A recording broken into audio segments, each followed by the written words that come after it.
Yes we are live now. Hello friends, this is Himanshi and welcome to let's learn. तो काफ़ी सारी बातें हैं जो आप लोगों से करनी है बीएड वर्सेस बीटीसी को लेकर के, जो माननीय सुप्रीम कोर्ट का फैसला आया था अभी कुछ दिन पहले 14 तारीख को, if I am not wrong. तो और हमने उस पर बात भी की थी और मुझे लगा कि ठीक है, हमने एक बात कर ली है। बट आप लोग काफ़ी संख्या में परेशान हैं और परेशान होने की बात भी है। एनसीटी जो कि 2018 में शुरू करता है इस चीज़ को, समझते हैं कहानी क्या है। कई लोगों को कन्फ्यूजन अभी भी है, कई लोग परेशान भी हैं, कई लोग इस तरह के मेल भी कर रहे हैं जो हमारे ही लर्नर्स हैं, जो पढ़ करके 131 नंबर लेकर के आए हैं, और बहुत सारे लोगों को जिन्होंने रिकमेंड किया है। मेरे जैसे लोग या मैं स्पेशली अभी एक दुविधा में, डिलेमा में महसूस कर रहे हूँ खुद को। हम कोलबर्ग की थियोरी पढ़ते हैं, है ना। कई लोग हैं जो कमेंट कर रहे हैं कि आपने धोखा दे दिया, ये कर दिया, आपकी मॉरल रिस्पॉन्सिबिलिटी होनी चाहिए, कोर्स बेचते समय तो आप लोग आ जाते हैं एंड ऑल। हालांकि मेरा इंटेंशन वो कभी से भी नहीं रहा। 3-4 साल बिल्कुल ही फ्री पढ़ाया और इतने हज़ारों वीडियोज़ हैं जो पूरा पूरा आपको चीज़ें जो है फ्री में डिस्कशन किया हुआ है। खैर, चर्चा करते हैं, ये सब अभी मुद्दा नहीं है। मुद्दा ये है कि अभी क्या जो चीज़ सामने आ चुकी है, बीपीएससी का आपने देख लिया, एग्जाम तो होगा, लेकिन इस बात पे किसी का अभी जोर या फोकस नहीं है कि बीएड वालों का क्या होगा। तो इस पे थोड़ी सी चर्चा कर लेते हैं। ट्विटर पे भी आप लोग कुछ कैंपेन वगैरह चला रहे हैं। मैं उतना एक्टिव नहीं रहती हूँ। आज सुबह ही मुझे पता लगा, मैंने वहाँ भी चेक किया, कुछ फेक अकाउंट्स भी हैं जो मेरे नाम पर इतने आपत्तिजनक ट्वीट वगैरह भी कर रहे हैं, जो कि मैं उस तरह की भाषा का इस्तेमाल या एक तरफा बात कभी भी नहीं करती हूँ। तो वो उस तरह की चीज़ें वहाँ पर देखने को मिली। तो कृपया ऐसे हैंडल्स से, ऐसी वेबसाइट से, ऐसे कहीं भी कोई भी ऐसा सोर्स है, फेक चीज़ें हैं इंटरनेट पे, उनसे थोड़ा सा बच के रहिए। बात करते हैं क्या रहेंगी चीज़ें। मेरी अभी न्यूज़ में भी इस चीज़ को लेकर के थोड़ी बात हुई।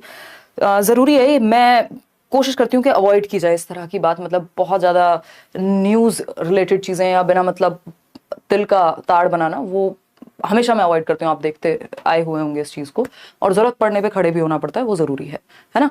तो अभी क्या स्थिति है, ये अभिषेक पांडे का एक क्या है, एक मेल आया हुआ है कि मैंने बहुत लोगों को कहा था कि लेट्स लर्न ज्वाइन करें, अच्छी टीचर हैं, शेम ऑन यू, है ना। अब ये इस तरह की बातें, मतलब लगता भी है कि ये कहाँ से आ रही है, एक दुख से आ रही है, पीड़ा से आ रही है, फ्रस्ट्रेशन से आ रही है, जो कि ऑफकोर्स जो एस्पिरेंट्स हैं बीएड वाले, कुछ हद तक उनके साथ गलत हुआ है। इसका मतलब ये नहीं है कि डीएलएड वाले या बीटीसी वाले या बीएसटीसी वाले, जो लोग डिप्लोमा वाले लोग हैं, वो गलत हैं अपनी जगह पे, या कई लोग इसको आपस में लड़ाई करने में लगे हुए हैं, जबकि वर्सेस वाली लड़ाई नहीं है ये। एनसीटीई ने एक चीज़ जो पास की, national council for teacher education है, जो कि ऑटोनॉमस बॉडी है, जो अपने आप में, हम जिसको टीचर्स की अगर हम बात करें, जब भी हम एनसीएफ पढ़ते हैं या टीचर एजुकेशन के लिए एनसीएफ की बात आती है, मतलब टीचर एजुकेशन के लिए कुछ भी होता है तो हमें पता है भाई एनसीटी एकदम लास्ट चीज़ है, या एकदम बढ़िया एपिटॉम है। मतलब उन्होंने कह दिया तो बात बन गई। 2018 में उन्होंने कह दिया था कि भाई एक काम करो, बीएड वाले जो हैं वो आ जाएं, और इसके सारे रीजंस मैंने आपको लास्ट टाइम भी बताए थे कि केवीएस ने भी कहा था हमें जो है टीचर्स की क्वालिटी कम मिल रही है, तो एक काम करो, अपर एजुकेशन से ले लो, ये कर लो, वो कर लो। तो उन्होंने कहा 2018 में एक गजट ला करके एनसीटी ने कि ठीक है, बीएड वाले क्या हैं, एलिजिबल हैं। इस बात को कितने साल हो गए, 5 साल हो गए, है ना। एनसीटी ने कह दिया बीएड इन है, और 5 साल इस बात को हो चुके हैं आज की डेट में। अगर हम 2023 में देखें, जब माननीय सुप्रीम कोर्ट जो है फैसला लाते हैं, ठीक, वहां इसमें अगर देखा जाए तो ये 2018 से 2023 तक की, मतलब मेरा सिर्फ इसमें ये कहना है, और भी इन्होंने बहुत सारी बातें लिखी हुई हैं, उस पर मेरा कोई वो नहीं है। मैं डिलेमा में इसलिए हूँ क्योंकि, और स्पेशली जो लोग कोचिंग वगैरह कराते हैं उनके लिए तो, अगर पॉजिटिव में बोलेंगे तब भी यही बात आएगी कि आपको तो कोर्स बेचने हैं, और नेगेटिव में बोलेंगे तब उन्हें तब भी कुछ ना कुछ कहना ही है। तो वहां पे उस चीज को साइड कीजिएगा। यहाँ पे जो प्रॉब्लम है, और इसका मतलब ये नहीं है कि मैं ना बोलूँ इस चीज पे, क्योंकि कुछ ना कुछ तो कहा ही जाएगा। यहाँ पे बात करते हैं एक बार। तो एक बार भी आपने बीएड के पक्ष में कुछ नहीं बोला, ये बिल्कुल मैंने बोला हुआ है कि गलत हुआ है, पहले ही दिन से बोला हुआ है। इवन अगर 2018 से अब तक की बात करें, तो जैसे आपके लिए गवर्नमेंट ने एक रूल निकाला था, वैसे ही हम लोग ने भी, या मैंने भी वही कहा था कि भाई बीएड, और आपका एनईपी भी कहता है कि 2030 तक बीएड वाले ही रहेंगे, सिर्फ 4 साल का जो इंटीग्रेटेड कोर्स रहेगा बीएड का वही चलेगा, डिप्लोमा को ये साइड कर देंगे।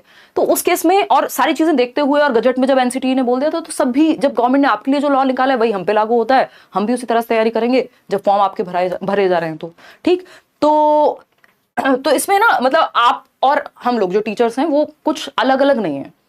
आप ही के हित में या आप ही के साथ खड़े होने वाली बात है, और आज से नहीं, पहले से खड़े रहे।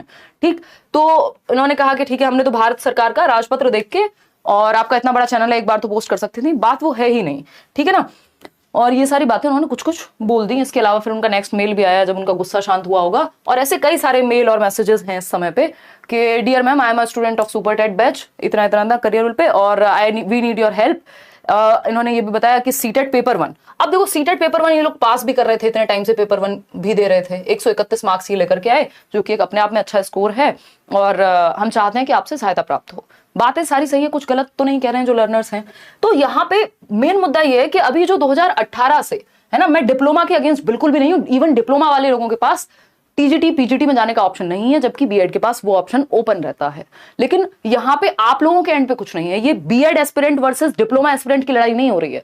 जो सरकार ने कहा, या सरकार भी छोड़ दीजिए, आप एनसीटीई ने कहा, अगर मैं कहूं कि भाई आप बीएड वाले प्राइमरी लेवल पे एलिजिबल हैं, उस बात को हमने माना, उस बात को आपने माना और तैयारी की अपनी, पेपर आते गए, आपने फॉर्म भरा, पेपर भी दिया, कुछ रिजल्ट रुका हुआ है अभी केवीएस का, कई जगह पे ज्वाइनिंग भी हुई, सीटेट का पेपर आप इतने टाइम से देते आ रहे हैं। तो इसमें गलती देखी जाए तो एस्पिरेंट्स की कहीं है ही नहीं, ना टीचर्स की है, जो लोग पढ़ा रहे हैं, है ना, सब अपना अपना काम कर रहे थे। लेकिन अचानक से 2023 में ये बात 5 साल तक, मतलब ये खिंचने वाली जो बात है, इतना जो ये डिले हुई है चीजें, उस चक्कर में जिन लोगों ने बीएड किया, मैं अभी गाँव गई थी 2-4 दिन पहले, मैंने खुद इतने सारे लोगों से मैं मिली हूँ, कितनी फीमेल्स हैं जो आपका, अगर हम बात करें बीएड की या टीचिंग एजुकेशन की, तो आप लोग 41 लाख लोग जुड़े हुए हैं, लार्जेस्ट चैनल है टीचिंग एग्जाम्स का, अगर हम बात करें तो आप लोगों का वो सपोर्ट रहा है, उसमें 65% के अराउंड फीमेल्स हैं, और इनमें से इतने सारी फीमेल्स हैं जिनकी फैमिली रिस्पॉन्सिबिलिटीज हैं, जिनके बच्चे हैं, और उसके बावजूद वो सीटेट की तैयारी करते हैं, फिर सीटेट का पेपर क्लियर किया, फिर उसके बाद बीएड की बात हुई तो वो भी की इस दौरान कि ठीक है प्राइमरी में भी जा सकते हैं, वो सारी चीजें हुई। तो बेसिकली बात ये 2018 से जब होप मिली और अब वो 2023 में जाके किल होगी, या तो वो तभी उस बात को जल्दी ही रिजॉल्व कर दिया जाता तो कोई दिक्कत नहीं होती। लेकिन जो भी लर्नर्स हैं जिनका इन 5 सालों में समय, पैसा, उम्मीद, बहुत सारी चीजें नष्ट हुई हैं, उनके लिए मुझे लगता है कि यहाँ पे गवर्नमेंट हो या जो भी बॉडीज इसमें इन्वॉल्व हैं, उन सबको थोड़ा सा सोचना चाहिए कि क्या किया जा सकता है, स्पेशली इन लोगों के लिए। आगे क्या करना है वो बिल्कुल जो माननीय सुप्रीम कोर्ट है उनसे ऊपर कुछ है भी नहीं, और उस बात के अगेंस्ट कुछ भी कहा भी नहीं जा रहा। बट बात यह है कि जो लोग 5 साल से लगे हुए थे इस चीज में, उनके साथ यहाँ पे एक बात, मतलब उनके लिए कुछ ना कुछ सोचना चाहिए, चाहे वो कोई भी तरीका हो जिसके थ्रू एटलीस्ट जिन लोगों ने पिछले इतने समय में, आगे से नियम लागू हो जाए या जैसे भी हो, लेकिन इन लोगों के साथ गलत ना हो जो 2018 से 23 तक, या जो लोग केंद्रीय विद्यालय के रिजल्ट का भी इंतजार कर रहे हैं, और या फिर सीटेट पेपर 1 भी उन्होंने पास किया इसी उम्मीद में, तो वो थोड़ा सा सही नहीं लगता। जस्ट क्योंकि एक स्टार मार्क करके हमें बता दिया गया था कि हाँ देखो ये तो सुप्रीम कोर्ट के अधीन है ही बात, लेकिन गजट को या एनसीटी को तो हम, एक बड़ी बॉडी है ना, ऐसा नहीं है किसी ने भी कोई न्यूज आर्टिकल छाप दिया और मान लिया, वो प्रॉपर आई थी एक चीज, तो उस बात का दुख है। और इस चीज का अगर मेरे थ्रू ये बात पहुंच पाती है गवर्नमेंट तक या जहां तक भी, तो इस चीज को देखा जाना चाहिए कि जो बीएड वाले लोग हैं वो एनसीटी ने भी कहा कि ब्रिज कोर्स करा देंगे, और सीटेट पेपर 1 भी क्लियर कर रहे हैं, तो अगर देखा जाए तो इनको एलिजिबल बनाया जा सकता है उस तरह से कि वो उनका जो साइकोलॉजिकली प्रिपरेशन है वो हो जाए ब्रिज कोर्स के थ्रू, और जो पेपर सीटेट पेपर 1 पास किया इसका मतलब वो थोड़ा सा प्रिपेयर्ड है कुछ हद तक। तो इन सब चीजों का ध्यान रखा जाना चाहिए। जो लोग 2018 से अब तक इस प्रक्रिया में हैं, एटलीस्ट उनको किसी भी रूप में शामिल अगर हम कर पाए तो मुझे लगता है बहुत ही बेहतर हो जाएगा।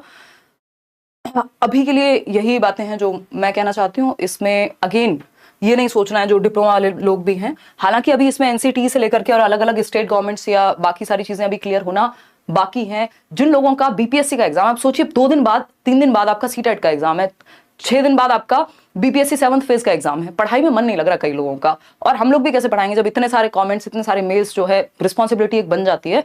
तो ये जो समय है इसको एक तो आप लोग भी पढ़ाई पे अभी लगाइए, क्योंकि पेपर आप लोग दे करके आ रहे हैं 7th फेज का भी और सीटेट का भी, कल 9 बजे हम लोग मैराथन भी कर रहे हैं, है ना। इसके अलावा जो भी शांतिपूर्वक तरीके से हम अपनी बात जिस भी तरह से रख सकते हैं वो बिल्कुल रखेंगे। आप जो भी आप लोग डिसाइड कर रहे हैं उस चीज में अगर वो बात सही है, जो कि सही भी है, जो इतने सालों से जो लोग इसमें परेशान हैं उनके साथ बिल्कुल मैं हूं या बाकी टीचर्स हूं, मुझे लगता है कोई भी पीछे नहीं हटेगा। और सबको बोलते हुए आज के समय में थोड़ी सी झिझक होती ही है, क्योंकि 1 मिनट में वीडियोस हट जाते हैं, 1 मिनट में कार्रवाई हो जाती है, जो कि अगर कोई सही तरीके से अपनी बात रख रहा है उसमें भी, तो ये मुझे लगा मेरी सच में मॉरल रिस्पॉन्सिबिलिटी है कि इस बात पे बोलना चाहिए, और मैं बोल रही हूँ इस बात पे। तो यही एक बात है। इसके अलावा जो भी होगा आप लोग कमेंट्स में या जैसे भी जो भी आगे की प्रक्रिया होगी, मैं अपने एंड पे जो कर सकती हूँ वो भी मैं कर रही हूँ, तो उसके लिए आप लोग बिल्कुल निश्चिंत रहें। कल हम पढ़ेंगे 9 बजे, है ना, क्योंकि पेपर निकल जाएगा तो उसका कोई पॉइंट नहीं है। चलिए ध्यान रखिए अपना, टेक केयर, कल मिलते हैं। अच्छा, इसमें एक और चीज कि एक एनसीटी का एक नोटिफिकेशन जैसा कुछ वायरल हो रहा है, अभी वो कितना जेन्युइन है उसका भी नहीं प्रमाण है, तो उसके लिए थोड़ा सा रुक जाएं, अलग अलग संस्थाएं उस चीज को भी क्लियर कर देंगी। Thank you.